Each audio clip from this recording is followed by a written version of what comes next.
23 अप्रैल को भोजपुरी के power star कहे जाने वाले पवन सिंह काराकाट लोकसभा क्षेत्र में जन आशीर्वाद का यात्रा निकालेंगे। आप सभी को ब्रेकिंग न्यूज के साथ बता दें कि भोजपुरी इंडस्ट्री के पावर स्टार पवन सिंह काराकाट लोकसभा क्षेत्र में रैलियां निकालेंगे और जन आशीर्वाद का नाम रखे हुए काराकाट के जनता से मिलेंगे, आशीर्वाद लेंगे और वहां पे अपना दुख और उनके हक के लिए लड़ाई लड़ने के लिए बात करेंगे। और भोजपुरी इंडस्ट्री के पावर स्टार पवन सिंह काराकाट लोकसभा क्षेत्र में क्या विकास करने वाले हैं, ये सारे अपने बात को जनता के बीच में रखने के लिए 23 अप्रैल को आ चुके हैं। लेकिन ब्रेकिंग न्यूज होगा कि जन आशीर्वाद यात्रा में भोजपुरी के पावर स्टार पवन सिंह जब रैलियां निकालेंगे तो उस रैलिया में कौन कौन आएंगे, अगर आप लोग जानिएगा तो दिल गदगद हो जाएगा और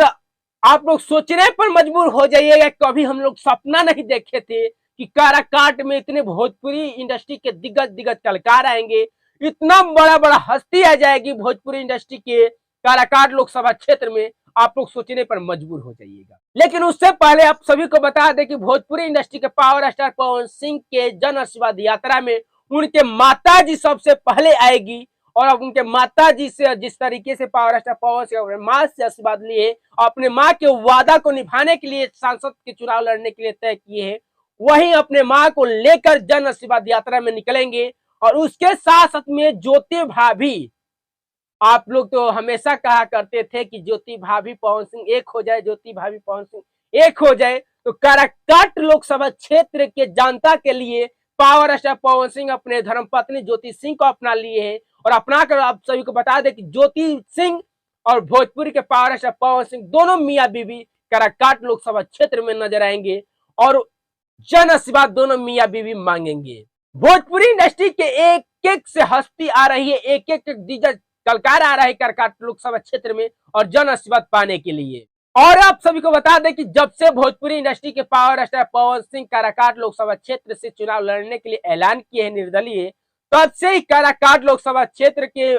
एक एक बच्चा जान चुका है, एक एक लड़का जान चुका है कि नहीं काराकाट लोकसभा क्षेत्र है, बिहार में काराकाट लोकसभा क्षेत्र है और वहां से भोजपुरी इंडस्ट्री के पावर स्टार पवन सिंह चुनाव लड़ने वाला है। और काराकाट लोकसभा क्षेत्र के जनता भी मुंड बना ली है कि अंकित जो है हम लोग को भोजपुरी इंडस्ट्री के पावर स्टार पवन सिंह को विजय प्राप्त करना है और उनका सांसद बनाना है, क्योंकि पावर स्टार पवन सिंह गरीबों की आवाज उठाते हैं, गरीब के हक के लिए लड़ाई लड़ते हैं और किधर उम्मीद लगा कर बैठे कि काराकाट के विकास जो है पवन सिंह ही कर चुके हैं, पवन सिंह ही ऐसा लड़का है जो कि काराकाट के विकास कर सकते। बाकी जो भी जीते वहां पर तो झांकने तक से नहीं है, वहां के जनता से राय भी नहीं लिए। ये हम नहीं बल्कि काराकाट लोकसभा क्षेत्र के जनता कह रही है।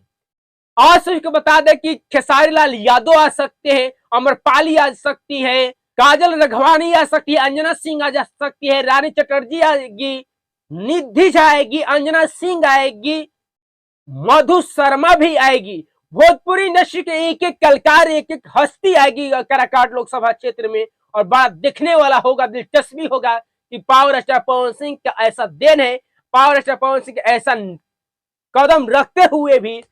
अभी काराकाट लोकसभा क्षेत्र में चुनाव के मामले में पावर स्टार पवन सिंह काराकाट लोकसभा क्षेत्र में कदम नहीं रखे, तब तक से काराकाट लोकसभा क्षेत्र चर्चा की विषय बन चुका है और चर्चा के विषय और बन जाएगा काराकाट क्षेत्र जब पावर स्टार पवन सिंह एक एक दिग्गज कलाकार, एक एक हस्ती को लेकर आएंगे। गुरु रंधावा भी आ सकते हैं, अमरजीत सिंह भी आ सकते हैं, मतलब भोजपुरी के चाहे हिंदी के एक एक दिग्गज कलाकार आएंगे। जितने भी भोजपुरी इंडस्ट्री के कलाकार है, अवधेश मिश्रा आ जाएंगे, रितेश पांडे आएंगे, कल्लू आएंगे, गुंजन सिंह आएंगे और मनीष कश्यप आएंगे, रितेश पांडे आएंगे, राकेश मिश्रा आएंगे, अशोक मिश्रा आएंगे, भरत शर्मा आएंगे, गोपाल राय आएंगे, विष्णु ओझा आएंगे, प्रदीप पांडे, चिंटू आएंगे, लेकिन मनोज तिवारी, रवि किशन, दिनेश लाल निरहुआ नहीं, क्योंकि इन लोगों का भी चुनाव है और इन लोग का बीजेपी के कैंडिडेट है, बीजेपी के तरफ से लड़ रहे हैं चुनाव और power star Pawan Singh BJP ठुकरा दी है, तो पावर स्टार पवन सिंह निर्दलीय चुनाव लड़ने के लिए मुंड बना चुके हैं काराकाट लोकसभा क्षेत्र में। और इसी के वजह से ना मनोज तिवारी आएंगे, ना